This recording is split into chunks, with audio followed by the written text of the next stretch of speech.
¿Te ha pasado alguna vez que quieres tener paz con alguien, pero por más que lo intentas, las palabras hieren, los recuerdos pesan y el corazón no logra perdonar? Vivimos en un mundo donde las relaciones humanas están rotas, matrimonios destruidos, padres e hijos que ya no se hablan, vecinos que se evitan, hermanos que se odian. Y la gran pregunta es, ¿cómo convivir en paz cuando el mundo entero parece vivir en guerra? Hoy quiero invitarte a mirar más allá del orgullo, más allá del dolor, más allá de lo que el otro me hizo. Porque la paz verdadera no comienza afuera, comienza adentro. Y tiene un nombre, Jesús.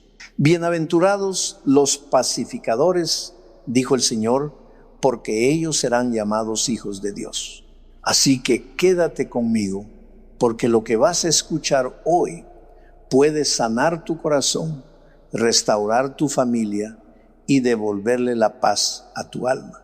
Voy a hacer una ilustración, quizás un poco atrevida, incluso medio hereje, usted me va a perdonar, pero quiero que me siga el pensamiento. Mire este micrófono que tengo en la mano. ¿De qué está hecho? De metal, ¿verdad? Mi traje, que llevo puesto, ¿de qué está hecho? De tela. Mis zapatos están hechos de cuero. Este púlpito transparente y moderno está hecho de acrílico.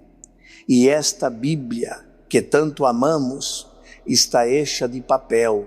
Y ahora viene una pregunta que quizás suene extraña, hasta tonta. Pero escúchela bien, ¿de qué está hecho Dios? Y la respuesta es clara, Dios no está hecho. Dios no fue creado, Dios no fue formado. Dios es, Él simplemente es eterno, es absoluto, es completo. Pero si intentáramos desde nuestra mente humana limitada a imaginar de qué estaría hecho Dios, si tuviéramos que usar palabras humanas para describir su esencia, ¿sabe cuál sería la respuesta más hermosa y más exacta? Que Dios está hecho de amor. Eso es justamente lo que dice el apóstol Juan cuando afirma en su carta, Dios es amor. No dice que tiene amor, no dice que siente amor, dice que Él es amor.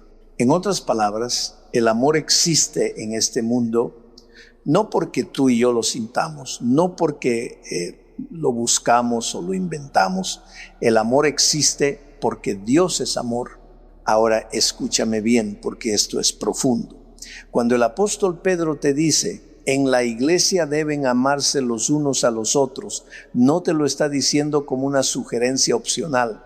No te está diciendo, si te cae bien el hermano, ámalo. Si no te cae bien, pues lo toleras. No. Pedro dice, ámense todos, aunque el otro no te caiga simpático, aunque no piense como tú, aunque su manera de ser no se adapte a la tuya, todos deben amarse. ¿Y por qué Pedro se atreve a decir eso? Porque él parte de una verdad mayor, que tú ya has aceptado a Dios en tu corazón. Y si Dios está en tu corazón, entonces el amor está en tu corazón. Porque donde está Dios, está el amor. Y si el amor de Dios habita en ti, entonces ya no necesitas forzarte a amar. Ya no tienes que actuar el amor, ya no necesitas fingir. El amor simplemente fluye. Porque cuando el amor de Dios está presente, no se trata de un mandamiento externo, sino de una realidad interna. Y allí, querido amigo, comienza la verdadera convivencia en paz. Vas a vivir el amor, porque el amor verdadero no se recita en una poesía ni se canta en un himno bonito. El amor se vive. Y escucha bien, solo es posible vivir el amor cuando Dios vive en ti. ¿Por qué? Porque Dios es amor. No hay otra fuente, no hay otro camino. Todo intento humano de amar sin Dios termina siendo egoísmo disfrazado. Pero cuando el amor de Dios habita en tu corazón, entonces sí, entonces ese amor se vuelve acción, se vuelve perdón, se vuelve paciencia, se vuelve servicio. Y ahora quiero invitarte a que abramos juntos la Biblia una vez más. Esta vez iremos a la primera epístola universal del apóstol Pedro, capítulo 3. Esta noche vamos a analizar varios versículos de este capítulo, específicamente desde el versículo 8 hasta el 12.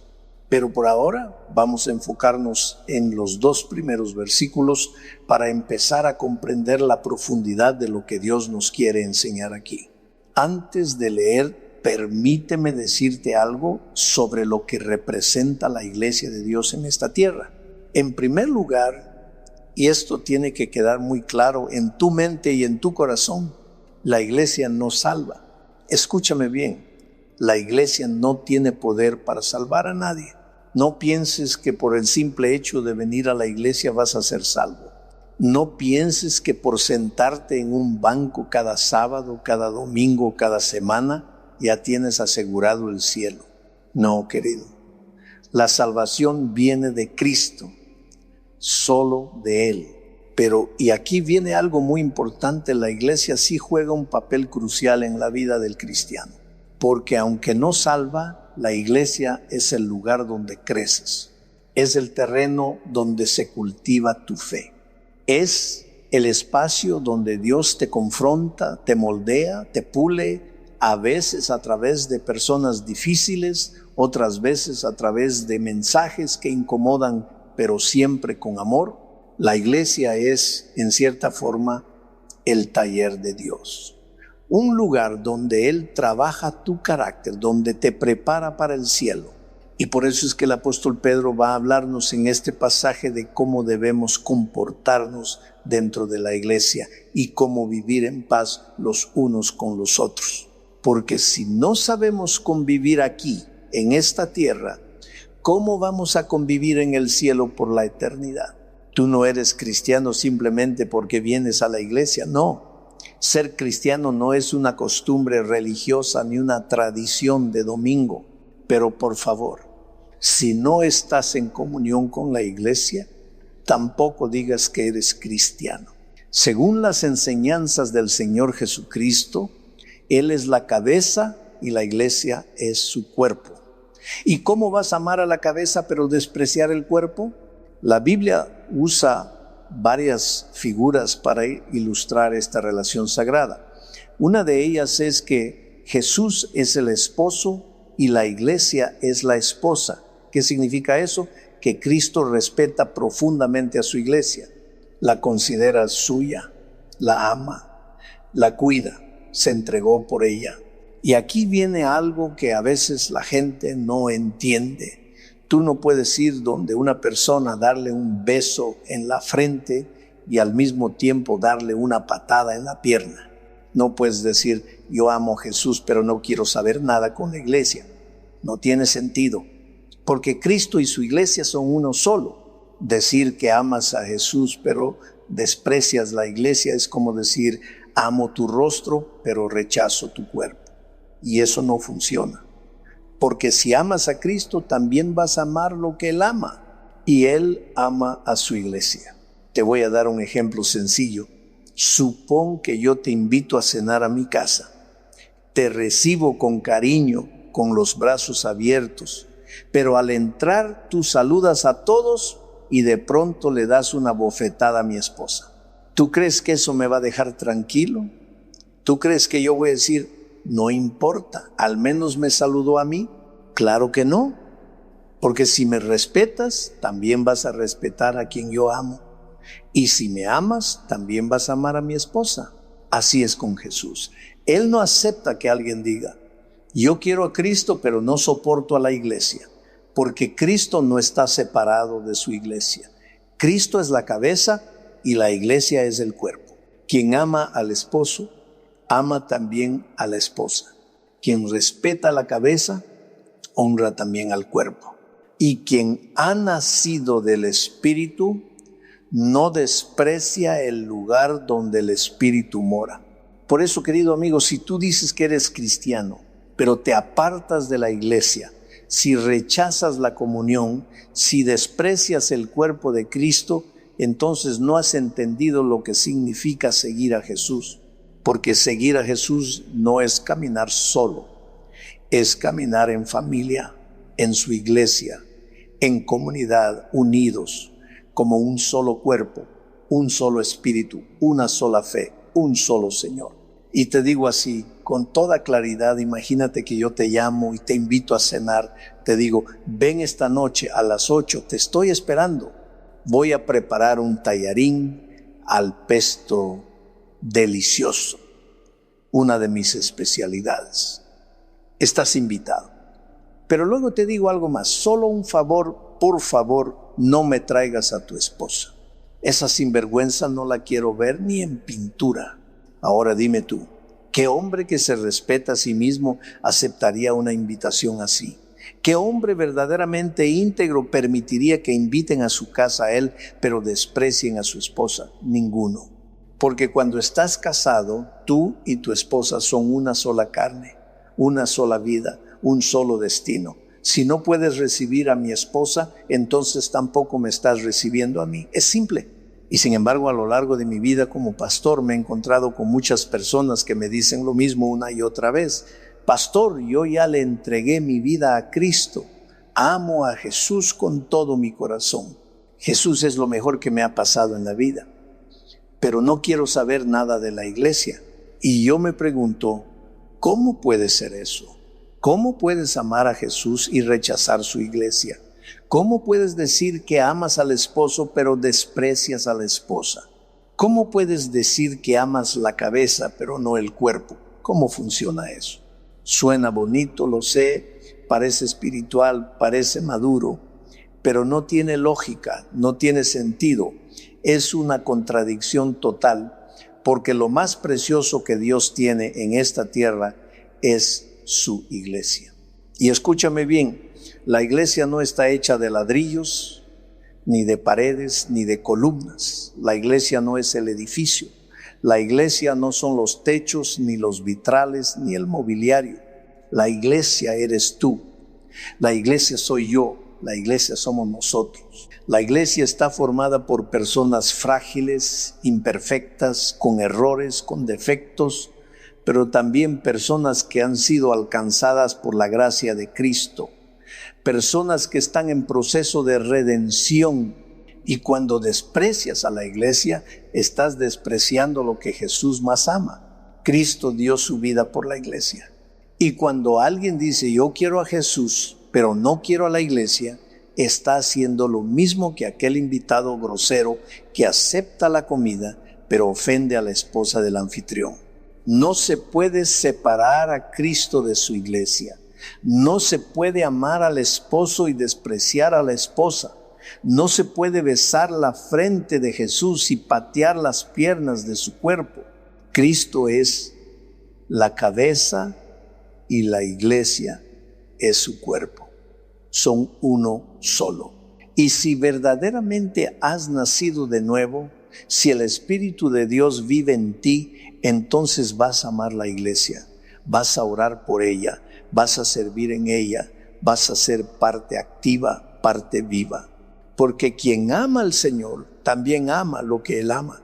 La iglesia está formada por seres humanos. Tú eres parte de la iglesia. Yo soy parte de la iglesia. Todos nosotros juntos formamos la iglesia de Dios en esta tierra. Y como está compuesta por personas, la iglesia es débil, es defectuosa. Porque nosotros mismos estamos en proceso de crecimiento espiritual. Yo siempre digo algo y lo digo con una sonrisa, pero con verdad. Esta iglesia no es perfecta. ¿Sabes por qué? Porque yo soy miembro de esta iglesia. Si yo no fuera parte de ella, entonces sí, quizás sería perfecta, ¿verdad que sí? Ahora piensa en esto. Imagina por un momento que todos los miembros de la iglesia fueran como tú. Sí, tú. Y tú te conoces mejor que nadie. Con tu carácter, con tus virtudes, pero también con tus luchas, con tu historia, con tu temperamento, con tus momentos buenos y tus momentos no tan buenos. ¿Tú crees que esa iglesia sería perfecta? Claro que no. Sería una iglesia linda, pero seguiría siendo una iglesia humana. Y sin embargo, a pesar de nuestras debilidades, a pesar de nuestras imperfecciones, Dios nos ama y Dios nos quiere en su iglesia, porque aunque la iglesia no es perfecta, es el lugar donde Él nos moldea, es el sitio donde aprendemos a perdonar, a ser humildes, a crecer, a servir. Es donde el hierro se afila con el hierro, como dice la Escritura. Es donde aprendemos a amar, incluso cuando no es fácil amar. Pero por supuesto, como estamos dentro de la iglesia y la iglesia está formada por personas como tú y como yo, suceden cosas que no deberían suceder.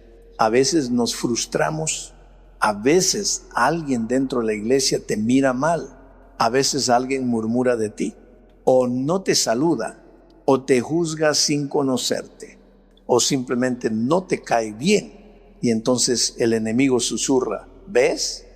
Esta iglesia no sirve, vete de aquí, tú no perteneces, pero no la escuches. Porque esas situaciones no son señales de que la iglesia ha fallado, son señales de que la iglesia está compuesta por personas que todavía necesitan a Jesús todos los días, igual que tú y que yo. Y es ahí, precisamente ahí, donde Dios nos llama a permanecer, no porque todo sea perfecto, sino porque Él está obrando en medio de nuestras imperfecciones, porque en esa lucha, en esa convivencia, en esa comunidad herida pero redimida, Dios está construyendo su reino. Hay muchos hermanos que me dicen, pastor, mire, yo a ese no lo trago. Lo saludo por educación, pero no lo paso. Y yo entiendo, porque somos una iglesia humana, no somos ángeles. Somos personas con historias, con heridas, con temperamentos distintos, con opiniones diferentes. Y a veces sí, convivir no es fácil, pero escúcheme bien, el hecho de que seamos una iglesia humana en proceso de transformación no significa que dejamos de ser la iglesia de Dios. ¿Tú sabes cuál es el problema? Que muchos hoy andan diciendo por ahí, no importa en qué iglesia estés de Dios. Todas las iglesias son de Dios, todas llevan a Dios, pero la Biblia no enseña eso. La Biblia dice que Cristo tiene una iglesia y que cuando Él venga, no vendrá a buscar religiones, denominaciones o estructuras. Él vendrá a buscar carácter, vendrá a buscar corazones transformados. Mira lo que dice la palabra. Cuando Cristo venga, solo va a encontrar ovejas y cabritos. No dice ovejas, cabritos, elefantes, jirafas, ciervos, venados. No, solo dos grupos, ovejas y cabritos. Del mismo modo, cuando Jesús habla de las 10 vírgenes, no dice 5 prudentes, 3 casi prudentes, 2 más o menos tontas. No, dice claramente, 5 vírgenes prudentes y 5 vírgenes insensatas, solo 2 grupos, nada más. Porque a los ojos de Dios no hay término medio. O eres trigo, o eres cizaña, o estás con Él, o estás contra Él. O has nacido del Espíritu, o sigues viviendo en la carne. No hay una zona gris. Y eso nos lleva a una reflexión muy seria. No basta con parecer parte de la iglesia de Dios. No basta con estar en el templo, con cantar, con saber versículos de memoria. Hay que vivir como oveja. Hay que tener el aceite del Espíritu. Hay que ser parte del pueblo de Dios, no solo de nombre, sino de verdad. Porque cuando Cristo venga, Él no vendrá por templos de piedra, vendrá por templos vivos, por corazones que han sido lavados con su sangre, por hijos que han aprendido a amar, incluso cuando cuesta, por ovejas que conocen su voz y le siguen. Solo hay 2 grupos, no hay 3, no hay 5, no hay 50, solo 2. La iglesia del valle y la iglesia de la montaña, la iglesia que edificó sobre la arena y la iglesia que edificó sobre la roca. La iglesia que se dejó arrastrar por el mundo, y la iglesia que se mantuvo firme en la palabra, solo dos iglesias. Usando el simbolismo bíblico, lo vemos claramente. Está la iglesia vestida de blanco en Apocalipsis 12, la mujer pura, perseguida, fiel.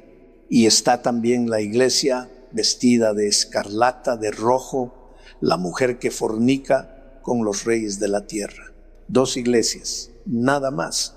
Entonces yo me pregunto, ¿de dónde sacamos los seres humanos esa idea de que hay muchas iglesias y que todas llevan a Dios? ¿De dónde inventamos que no importa en cuál estés mientras tengas buena intención? Porque eso no es lo que enseña la Biblia. La palabra de Dios siempre ha sido clara. Siempre ha hecho distinción entre la verdad y el error, entre la luz y las tinieblas, entre lo verdadero y lo falso. No porque Dios quiera excluir a alguien, no, sino porque Dios es un Dios de orden, de verdad, de santidad. Y ahora quizás alguno de ustedes está esperando que yo diga, pastor, entonces usted está diciendo que la iglesia verdadera es la iglesia adventista del séptimo día. Y yo te voy a responder con toda honestidad. No lo voy a decir así, pero sí te voy a decir lo siguiente. Sí, yo soy miembro de la iglesia adventista del séptimo día. Y no solo soy miembro, soy pastor de esta iglesia. Sirvo a Dios en ella con todo mi corazón. Pero escúchame bien, yo no soy adventista por el nombre. Yo no estoy aquí por tradición, por familia o por cultura. Yo soy parte de esta iglesia porque al estudiar la Biblia descubrí que sus enseñanzas concuerdan con la palabra de Dios. Y cuando tú busques la iglesia de Dios en esta tierra, y eso es lo que tienes que hacer, no la busques por su nombre. No te dejes llevar por el título en la puerta, ni por la música, ni por el estilo del edificio. Búscala por sus características, búscala por su fidelidad a los mandamientos de Dios, búscala por su testimonio de Jesús, búscala por su llamado a la verdad, porque la verdadera iglesia no es la más popular ni la más moderna, sino la que permanece fiel a lo que Dios ha dicho desde el principio. Yo me acuerdo que cuando era un joven pastor, aún no ordenado, y estaba trabajando como misionero en la selva, un día se iba a celebrar una ceremonia bautismal. Era un momento muy especial. Había personas que habían decidido entregar su vida a Jesús y querían sellar ese compromiso públicamente. Y yo como pastor joven sentía una emoción muy grande, pero también una cierta impotencia, porque yo no podía bautizar. ¿Y por qué no? Porque en la iglesia adventista del séptimo día, los pastores que aún no han sido ordenados no tienen autoridad para realizar bautismos, a menos que reciban una autorización especial, y siempre y cuando no haya ningún pastor ordenado presente en el lugar. Y en esa ocasión, ahí en medio de la selva, yo no podía bautizar. Así que escribí al presidente del campo y le dije, pastor, tengo candidatos para el bautismo. Este sábado vamos a tener una ceremonia hermosa, con mucha gente comprometida, dispuesta a seguir a Jesús. Y le expliqué la situación. No sé si él iba a poder autorizarme o enviar a alguien, pero mientras tanto yo me preparaba para lo más importante, enseñar. Recuerdo que les dije a los hermanos, mañana por la noche antes del bautismo, les voy a explicar por qué una persona necesita bautizarse. Porque eso no es un detalle menor en la vida cristiana. No es una formalidad, no es solo un símbolo. Es una decisión espiritual, teológica y profundamente significativa. Y es que muchas personas no entienden la importancia del bautismo. Creen que es simplemente una ceremonia religiosa, un acto tradicional, pero el bautismo, querido amigo, es un parteaguas en la vida del creyente. Es el momento donde el viejo hombre muere y nace una nueva criatura. Es el día en que declaras delante del cielo y de la tierra, a partir de ahora mi vida le pertenece a Cristo. Y por eso les dije con firmeza y con amor, mañana vamos a abrir la Biblia y vamos a ver con claridad teológica por qué el bautismo no es opcional, por qué no es algo que haces cuando sientes emoción, sino cuando entiendes el llamado de Dios. Y si tú me dices, pero pastor, yo ya fui bautizado cuando era un niño, entonces déjame decirte, mañana te voy a explicar cuánto vale ese bautismo hecho en la infancia. Pero pastor, yo ya fui bautizado antes de conocer todo el mensaje cristiano, antes de entender realmente el compromiso que implica. Entonces mañana, con la Biblia en la mano, te voy a mostrar lo que Dios dice sobre todas esas cosas relacionadas con el bautismo.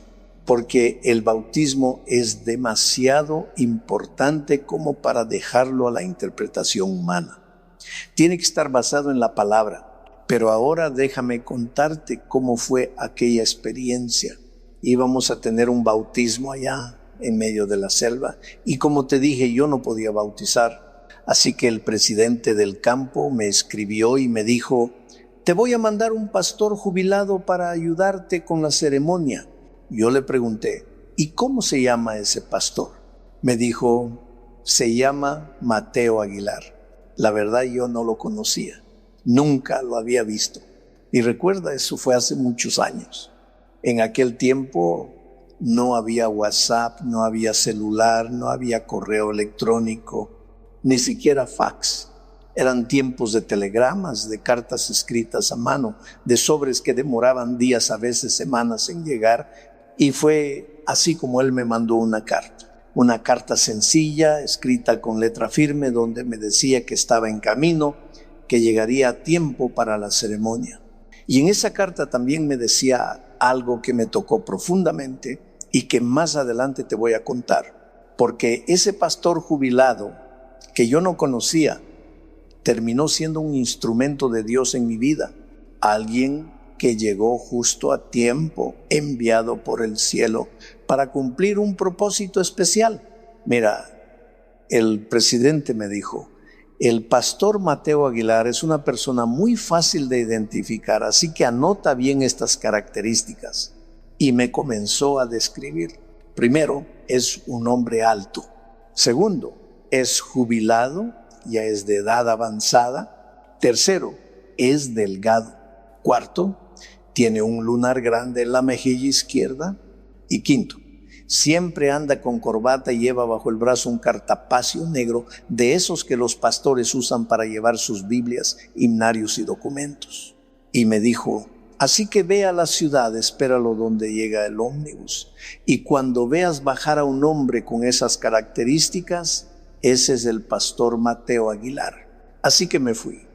Fui con mi lista mental de características bien grabadas: alto, mayor, delgado, lunar en la cara, corbata y cartapacio negro. El ómnibus llegó, paró, abrieron la puerta, comenzaron a bajar los pasajeros uno por uno. Y yo ahí, atento, observando, comparando con la descripción. El primero en bajar fue el ayudante del conductor, un muchacho joven, medio desalineado, la camisa por fuera, todo despeinado. Y yo lo vi y pensé, no, descartado, ese no puede ser. El pastor Aguilar es un hombre serio, mayor, siempre de corbata, este no es. Y seguí esperando, porque yo sabía que si el presidente lo había mandado, el Señor también lo había enviado. Y cuando Dios envía, siempre llega el momento exacto.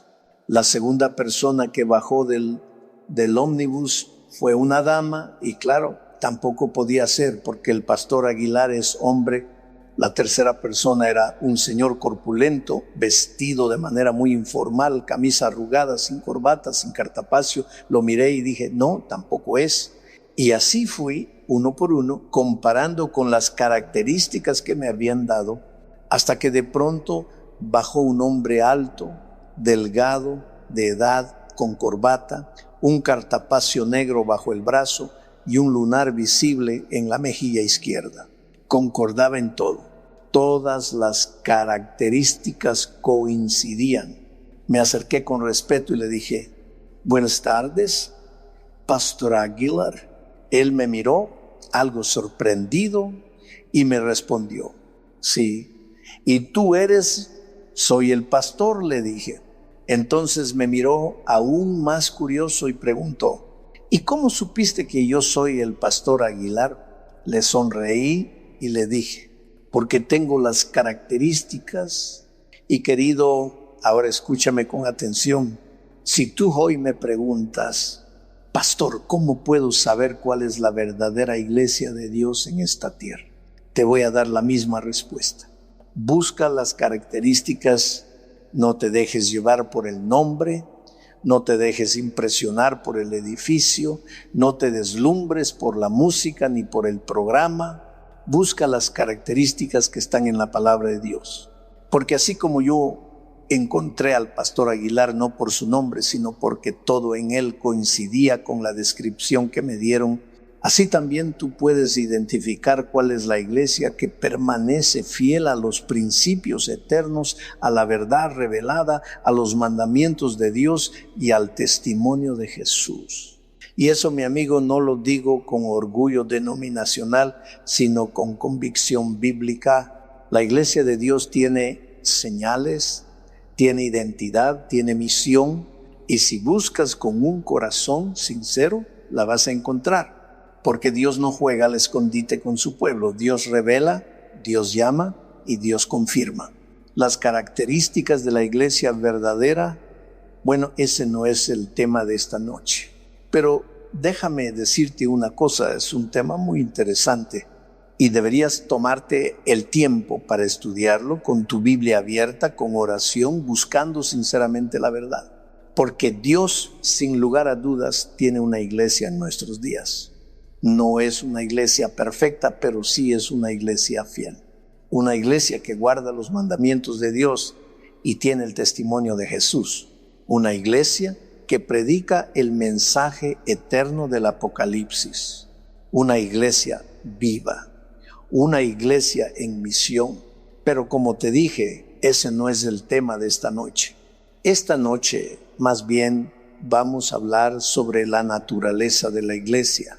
Quiénes somos como pueblo de Dios, cómo debemos vivir, cómo debemos convivir. Y ahora sí, con todo este preámbulo, entremos a la palabra. Acompáñame a la primera epístola de Pedro, capítulo 3. Aquí el apóstol está hablando de la iglesia de Dios. Y mira cómo comienza el versículo 8. Finalmente sé todos. ¿Y quiénes son esos todos? Todos los miembros de la iglesia. Tú, yo, cada uno de los que forman parte del cuerpo de Cristo. Esto no es un llamado para algunos. No es solo para los líderes, no es solo para los ancianos, no es solo para los que cantan o predican, es para todos. Y Pedro dice, sé todos de un mismo sentir. Qué difícil es eso, ¿verdad? Porque a veces ni en una misma familia logramos ponernos de acuerdo, pero el llamado de Dios es claro. Unidad en el espíritu, unidad, no uniformidad. No todos pensamos igual, no todos sentimos igual, pero cuando Cristo está en el centro, aprendemos a caminar juntos, a pesar de las diferencias. Esa es la naturaleza de la iglesia, un pueblo diverso, pero unido por el amor de Cristo.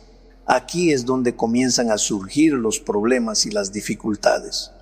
Todos los hermanos y miembros de la iglesia debemos ser de un mismo sentir. Es vital que estemos unidos, pero no uniformados. Ser uniformado es simplemente seguir un molde, mientras que ser unido es una conexión mucho más profunda y significativa. ¿Y por qué debemos ser de un mismo sentir? Porque como cristianos no nos guiamos por emociones superficiales. Nuestro sentir se basa en un fundamento racional, la palabra de Dios. Y si la palabra de Dios es única y eterna, entonces el sentimiento de todos nosotros debe ser el mismo. Es fascinante pensar en esto. El domingo pasado me desperté el lunes a las 6 de la mañana. Miré mi celular repleto de mensajes y me estremecí. Imagina recibir más de 100 mensajes en una sola noche. Me fui a dormir a las 11 de la noche y al despertar a las 6 el mensaje estaba ahí, directo y contundente. Sara ha muerto. Era increíble. Apenas el domingo en Perú, donde vive mi familia, se celebró el Día de la Madre. Sara se reunió al mediodía con sus hermanas y sus hijos. Disfrutaron de una comida llena de risas y fotografías. Y para las 7 de la noche ella ya no estaba con nosotros. Cuando alguien está enfermo, nos preparamos psicológicamente, emocionalmente, nos vamos haciendo a la idea. Pero cuando alguien está sonriendo, comiendo, feliz y 5 horas después se ha ido, el choque es inevitable. Mis hermanos, cada uno en diferentes partes del mundo, se movilizaron. Yo, como pastor de la familia, enfrentaba la misma desolación. Les dije: comparto vuestro dolor, pero tengo una misión aquí que no puedo interrumpir. Apenas hace 1 hora mi hermana fue enterrada. Pude ver el servicio, las palabras dichas y comprendí una vez más el poder de la esperanza. Como cristianos nos enfrentamos al dolor con tristeza, pero no con desesperación, porque tenemos una esperanza firme. Ayer grabé un mensaje para mis hermanos y les dije: Sara, nuestra hermana, duerme, pero Jesús vendrá para despertarla. Este es el valor de la esperanza.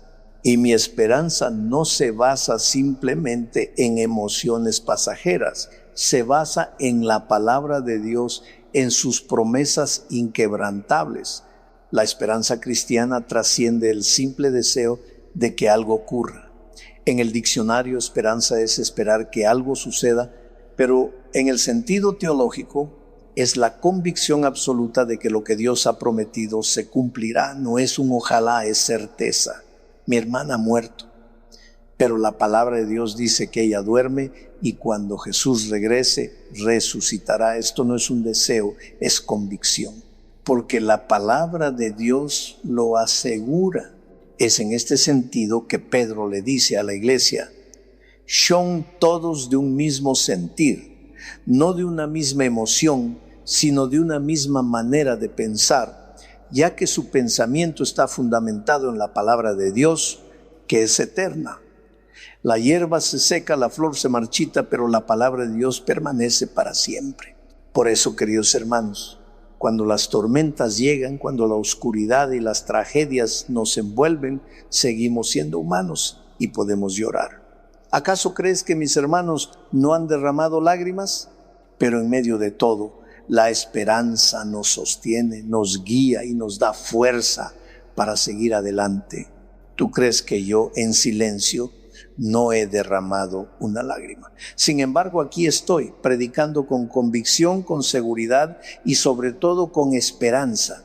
Y esto es precisamente lo que Dios desea para su iglesia. No que cada uno piense como quiera, sino que cada uno elija aceptar o rechazar su palabra. No se trata de que Dios sea enemigo de la libertad. Al contrario, Él nos ha dado la libertad de decir: aquí dice blanco, pero yo no acepto que sea blanco. Esa es la elección que podemos hacer. Sin embargo, lo que no podemos hacer es tomar la palabra de Dios y decir: bueno, aquí dice blanco, pero yo creo que es rojo. Esa clase de libertad Dios no la ha concedido a los seres humanos. Él es quien establece los principios y valores, no nosotros. Podemos aceptarlos o rechazarlos, pero no podemos alterarlos a nuestro antojo. En Brasil hay una expresión que dice: yo creo, yo pienso. Pero frente a la palabra de Dios no hay espacio para el yo creo o el a mí me parece. No podemos adaptar la palabra a nuestra manera de pensar, a nuestra cultura o a nuestros caprichos. La palabra de Dios está en tus manos para que la leas con tus propios ojos y comprendas lo que está escrito. Pablo le decía a la iglesia que todos debían ser de un mismo sentir, compasivos. La palabra compasivos en su origen griego realmente significa empáticos. Ser empático es ponerte en el lugar del otro antes de juzgarlo. En Estados Unidos, los nativos americanos dicen que si quieres criticar a alguien que cojea, primero debes ponerte sus zapatos y caminar 5 kilómetros con ellos para entender su experiencia. Eso es empatía. En la iglesia, si ves a alguien que parece antipático, antes de condenarlo, pregúntate, ¿dónde nació? ¿Quiénes fueron sus padres? ¿Cómo fue su crianza? Yo, por ejemplo, fui criado con amor, con valores y con la palabra de Dios en mi hogar. Pero hay personas que han vivido experiencias duras, han sido maltratadas o abandonadas y han encontrado su camino en la iglesia. No podemos comparar sus experiencias con las nuestras, sería injusto. Por eso, en la iglesia, Pedro nos dice que no debemos juzgar a las personas sin antes entender su historia. La iglesia es un desfile, una acuarela maravillosa, llena de hermanos con historias distintas. Hay rosas lindas y maravillosas, y cada una de ellas tiene un relato único que merece ser comprendido y valorado. Imagina un jardín lleno de flores de todos los colores y formas. Hay rosas blancas, amarillas y algunas que ni siquiera son rosas, sino claveles. Y entre ellas se alzan los lirios y las amapolas.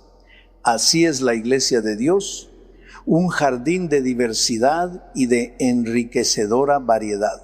En esta comunidad encontramos al hermano que habla sin parar, al que apenas emite palabra, al sonriente y al que parece no sonreír nunca. Quizás él parezca serio, pero su corazón es manso y dulce. Y aunque algunos puedan mirarlo con recelo, es en esa diversidad donde radica la verdadera belleza. La iglesia no está destinada a ser uniforme, no. Sin embargo, el hecho de que no seamos iguales no significa que no podamos compartir un mismo sentir. Podemos vivir en unidad, movidos por un mismo sentimiento. ¿Por qué? Porque nuestro sentir no es una simple emoción pasajera. Está cimentado en la palabra de Dios, esa palabra única, eterna e inmutable. Al final, somos llamados a tener un mismo sentir, a ser compasivos, a amarnos fraternalmente. Y ese amor del que hablamos es más profundo de lo que a menudo comprendemos. Juan nos dice que Dios es amor. Para entenderlo mejor, pensemos en esto. ¿De qué está hecho este micrófono? De metal. Y mi traje, de tela. Mis zapatos, de cuero. El púlpito, de acrílico. La Biblia, de papel. Pero, ¿de qué estaría hecho Dios si se tratara de un material? Juan nos responde, de amor. Dios es amor y por ende el amor existe porque Dios es amor. Así que cuando Pedro nos exhorta a amarnos los unos a los otros en la iglesia, incluso si no nos caemos bien o no compartimos las mismas ideas, lo hace con la certeza de que hemos aceptado a Dios en nuestro corazón. Y al aceptar a Dios, aceptamos el amor. No estamos llamados solo a predicar el amor, sino a vivirlo. El amor no se limita a poemas o himnos, se vive. Solo es posible vivirlo cuando Dios habita en nosotros, porque Dios es amor. Pedro visualiza una iglesia espiritual, una iglesia renovada, una iglesia capaz de mirar al hermano con compasión, sintiendo empatía, poniéndose en su lugar antes de emitir juicio, y continúa. No respondas mal por mal. Si alguien no te saluda, sé tú quien lo salude. No devuelvas maldición por maldición, sino al contrario, bendice, porque has sido llamado a heredar bendición. Desde el vientre de tu madre, Dios te ha llamado para heredar bendición. ¿Y qué es la bendición? Son lluvias de gracia que te llenan de felicidad y prosperidad en esta vida. La bendición abarca todos los aspectos de tu existencia, espiritual, familiar, profesional y personal. Dios desea que seas un ser bendecido, que todo lo que toques prospere, que alcances tus metas profesionales con éxito.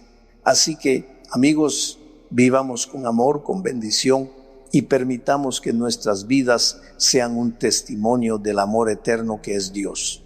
Queridos amigos, imaginen por un momento que en el compás de su corazón resuena una melodía de felicidad, que incluso cuando el tiempo haya dejado sus huellas y su cuerpo esté cansado, puedan contemplar el florecimiento de sus hijos, verlos prosperar y crecer, que tengan la dicha de ver a sus nietos reír y jugar, y que cuando el inevitable momento de dejar este mundo llegue, lo hagan en paz, sabiendo que han sido bendecidos y que ese descanso es solo un preludio del reencuentro con Cristo, porque sí han sido llamados por Dios para vivir una vida de bendición. Ahora, puede que algunos de ustedes piensen, pero ¿por qué eso no es una realidad en mi vida? Amados, quizás la bendición aún no ha tocado su puerta porque todavía no han entregado su corazón por completo a Jesús. Tal vez han asistido a la iglesia, han estado presentes en cuerpo, pero no han permitido que Dios tome el timón de su vida. Es por eso que a veces la actitud de otros en la iglesia les resulta incómoda o sienten un peso al cruzar sus puertas. Quizás aceptan a Jesús, pero no a su iglesia. ¿Por qué? Porque en ella ven orgullo, mentira, soberbia. Recuerdo una conversación que tuve con mi padre. Él conocía la palabra de Dios desde hace años, habíamos crecido en la iglesia. Un día me dijo que había visto a un hermano, aquel que predica con fervor, con la Biblia en mano, pero en un bar bebiendo cerveza. Eso es hipocresía, me dijo. Pero eso, queridos, no es un argumento para apartarse de la comunidad de Dios. No podemos basar nuestra fe en las acciones de otros. Permítame compartir una historia que nos ofrece una lección profunda. En los días previos al diluvio, Dios deseaba salvar a sus hijos, aunque muchos habían perdido el rumbo. Llamó a Noé y le advirtió del inminente diluvio. Hasta entonces la lluvia era un fenómeno desconocido, pues la tierra se irrigaba con un vapor que surgía de ella. Cuando Noé comenzó a predicar sobre el diluvio, la gente lo tildó de loco. Lluvia desde el cielo nunca ha sucedido, decían. Esto nos enseña que a menudo el mensaje que debemos proclamar en este mundo puede parecer insensato. Por ejemplo, muchos trabajan de lunes a sábado y descansan el domingo, pero nuestro mensaje es diferente. Descansa el sábado, decimos, porque es lo que Dios nos ha indicado. Y aunque parezca una locura, sabemos que no lo es porque es la palabra de Dios. Noé también sabía que no estaba loco, porque Dios le había asegurado que el diluvio llegaría, y así fue. Dios le instruyó a Noé que todos los que entraran al arca serían salvados. A pesar de que muchos simpatizaron con él e incluso le ayudaron a construir el arca, no creyeron en la llegada del diluvio y no entraron. Solo Noé, su esposa, sus hijos y sus nueras se salvaron. Las puertas se cerraron y en el arca también entraron los animales. Ustedes conocen la historia. Imaginen la cantidad de animales allí dentro y el olor que debieron soportar sin un sistema de desagüe. Pero lo que realmente importa es que aquellos que confiaron en la palabra de Dios, aquellos que entraron al arca, encontraron la salvación. Así también nosotros estamos llamados a confiar, a abrir nuestro corazón y permitir que Dios nos guíe, sabiendo que su palabra es nuestra verdadera ancla en medio de cualquier tormenta. Imagina, querido oyente, un lugar donde el aire se siente denso, donde el olor de tantos animales juntos en un espacio cerrado es abrumador. Ese era el arca, un lugar que, a pesar de su hedor, era el refugio, el único lugar donde aquellos que creían en la palabra de Dios encontrarían salvación. Ahora, traslademos esta imagen a nuestro presente. Este arca representa el refugio en nuestra fe, un lugar a veces incómodo, no por olores físicos, sino por las diferencias y desafíos morales que enfrentamos. Dentro de esta arca de la vida, estamos llamados a convivir con nuestros hermanos a pesar de las diferencias de carácter y temperamento. Aquí es donde debemos fijar nuestra mirada en Jesucristo, seguir sus pasos, incluso cuando enfrentamos desavenencias. Jesús es la cabeza y nosotros somos su cuerpo. Debemos ser parte de este cuerpo, aunque a veces los demás no actúen como esperamos. Ahora, reflexionemos sobre un mensaje poderoso que encontramos en el versículo 9. Hemos sido llamados para la bendición, Pero para que esta bendición se manifieste en nuestra vida, debemos aprender a vivir en armonía, con compasión y amor fraternal. Debemos refrenar nuestra lengua del mal, evitar el chisme y el engaño. Piensa en esa ilustración clásica. Un mensaje susurrado de uno a otro cambia y se distorsiona. Así es el chisme. Refrena tu lengua, busca la paz y síguela. ¿Por qué discutir? ¿Por qué pelear? Nadie pierde por guardar silencio. Esta es una reflexión profunda que nos invita a abrir el corazón a Dios. Porque sin Dios en nuestra vida, estos cambios no se harán realidad y la bendición será solo un sueño inalcanzable. Finalmente, recordemos que los ojos del Señor están sobre los justos. Pero ¿quién es justo? No aquel que nunca peca, porque incluso el justo puede caer. Salomón nos recuerda que 7 veces cae el justo, no el pecador. Esto nos enseña que todos en nuestra humanidad estamos sujetos a caer en cualquier momento. Lo importante es levantarnos, aprender y seguir adelante, siempre con la mirada puesta en la luz que nos guía. Queridos amigos, en este camino de la vida a menudo buscamos seguridad en muchas cosas, pero quiero recordarles hoy que nuestra única seguridad verdadera es Cristo. Los ojos de Jehová están sobre los justos, protegiéndonos, vigilándonos, defendiéndonos con amor infinito. Cuando digo que los ojos de Jehová están sobre los justos, hablo de esa mirada protectora que nos guía y nos cuida en cada paso que damos. Sin embargo, el rostro del Señor está en contra de aquellos que hacen el mal. Ahora, permítanme explicar esta poderosa afirmación. En la Biblia, especialmente en la rica literatura judía, encontramos un estilo literario conocido como literatura atributiva. Pedro, siendo judío, se dejó influenciar por esta cultura. ¿Qué significa esto? Significa que por el hecho de ser Dios se le atribuye todo a Él, aunque no sea el origen directo de las acciones humanas. Es un estilo que vemos, por ejemplo, cuando se dice que Dios endureció el corazón del faraón. En realidad, no fue Dios quien lo endureció, sino que es una forma de expresar que el faraón decidió endurecer su propio corazón. En este contexto, a Dios se le atribuyen las consecuencias de los actos humanos, pero es crucial entender que Dios no hace mal ni a los pecadores ni a los justos. Dios es una fuente inagotable de bendición y amor. Imaginen por un momento que Dios y la bendición son un territorio seguro.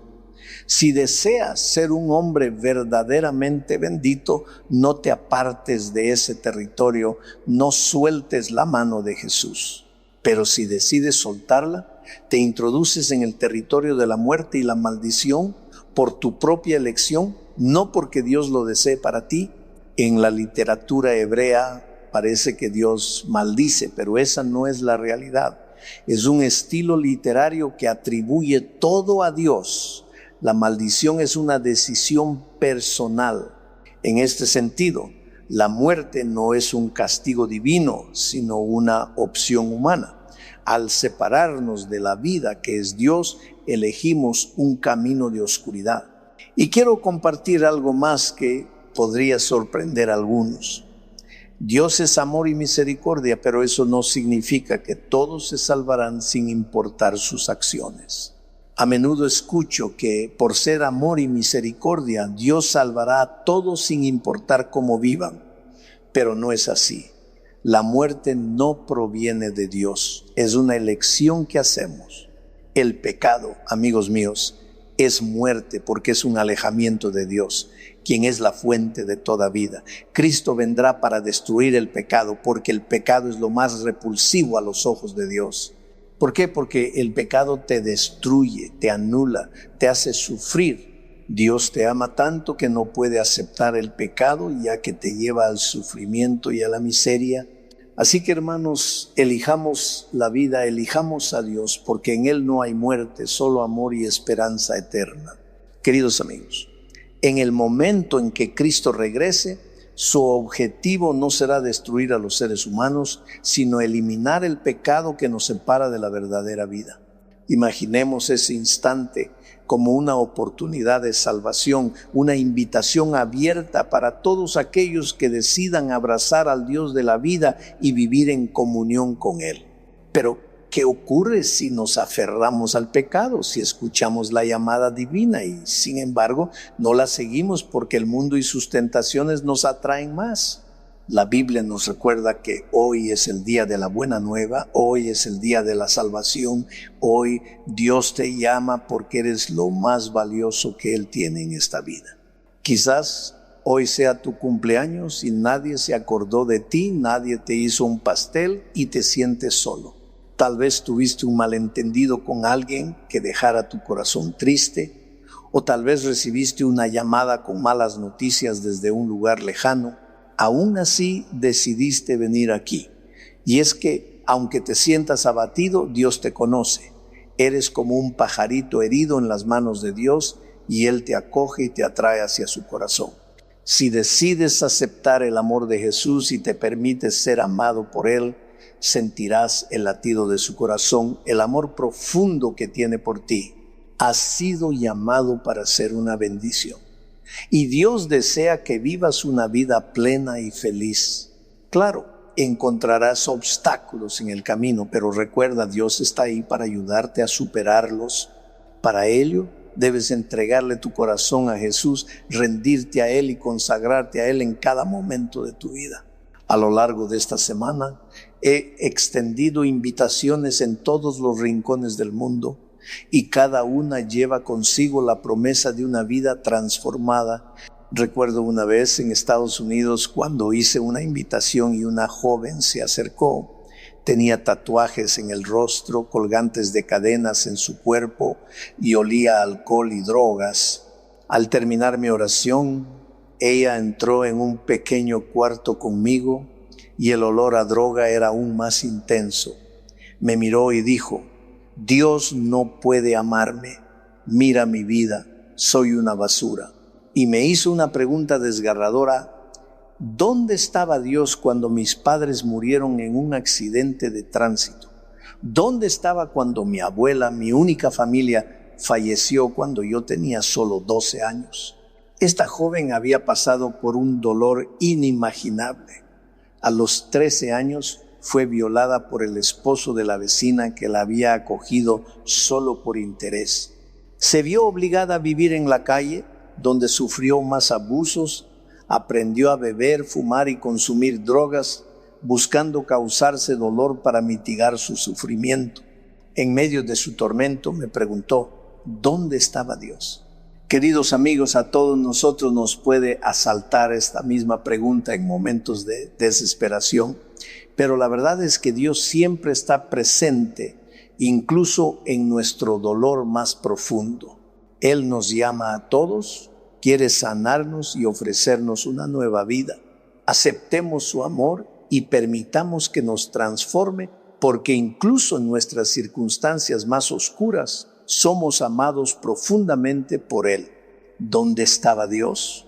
Cuando ese hombre cruel entró en mi habitación y abusó de mí, yo clamaba desesperadamente por su presencia. ¿Dónde estaba Dios en esas noches frías en la calle, cuando los muchachos me hacían daño?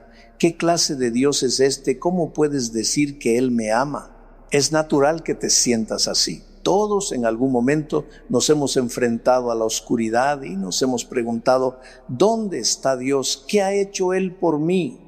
Lo que quiero compartir contigo es que, aunque no siempre podamos entenderlo, Dios te ama profundamente.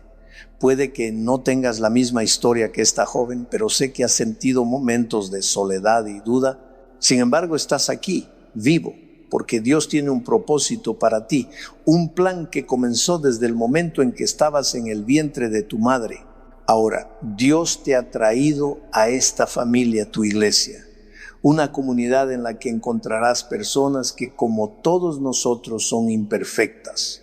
Puede que a veces te frustren o te decepcionen, pero recuerda, esta es la iglesia de Dios, el cuerpo de Cristo en la tierra. Mi invitación para ti esta noche es poderosa y sencilla. ¿Aceptarás al Señor Jesucristo como tu Salvador y querrás formar parte de su familia aquí en la tierra? Te invito a que te levantes y vengas hacia adelante si decides aceptar a Jesús y si deseas formar parte de la familia de Dios. A pesar de las imperfecciones que puedas encontrar, sé valiente y da ese paso de fe. ¿Quién será la primera persona en levantarse y venir? ¿Quieres venir? Entrégale tu corazón a Jesús una vez más. Incluso si ya lo has hecho antes, ven de nuevo, ven. Esta es una confirmación, una llamada clara de Dios que te invita a formar parte de algo más grande, algo lleno de amor y esperanza. Querido hermano, querida hermana, después de todo lo que hemos visto hoy, quizás te das cuenta de algo importante. No es fácil convivir en paz. No lo es en el hogar. No lo es en el trabajo. No lo es en la iglesia. ¿Por qué? Porque todos somos distintos. Pensamos diferente. Sentimos diferente. Venimos de contextos distintos. Cargamos heridas, temores, frustraciones. Y a veces eso choca, duele, nos divide. Pero, escúchame bien, Dios no nos llamó para competir. Nos llamó para convivir. Nos llamó para vivir en comunidad, en unidad, en amor. ¿Y cómo se logra esa paz? A través del esfuerzo humano, de un programa de convivencia, de una disciplina o de una estrategia. La paz verdadera solo se logra cuando Cristo reina en el corazón. Por eso, antes de pedirle a Dios que cambie a tu hermano, pídele que transforme tu carácter. Antes de señalar las fallas de los demás, pídele a Dios que limpie tu corazón. Porque la paz no comienza afuera, comienza adentro. Jesús dijo, bienaventurados los pacificadores, porque ellos serán llamados hijos de Dios. Mateo 5:9. Tú quieres ser llamado hijo de Dios. Entonces sé un pacificador. Perdona, aunque no te pidan perdón. Abraza, aunque no te abracen. Ora, aunque nadie lo note. Sirve, aunque no te aplaudan. Hazlo porque Cristo lo hizo contigo primero. Y si tú me dices, pastor, es que no puedo, me cuesta demasiado, entonces te digo, perfecto. Porque justamente ahí, en tu debilidad, es donde el poder de Dios se perfecciona. No estás solo. El Espíritu Santo está contigo para ayudarte, para ablandar lo duro, para restaurar lo roto, para reconciliar lo que el orgullo quiso dividir. Así que esta noche te hago una invitación, deja que Cristo more en tu corazón. Y cuando Él viva en ti, entonces no solo vas a predicar de paz, vas a vivir en paz, vas a convivir en paz, vas a reflejar al príncipe de paz.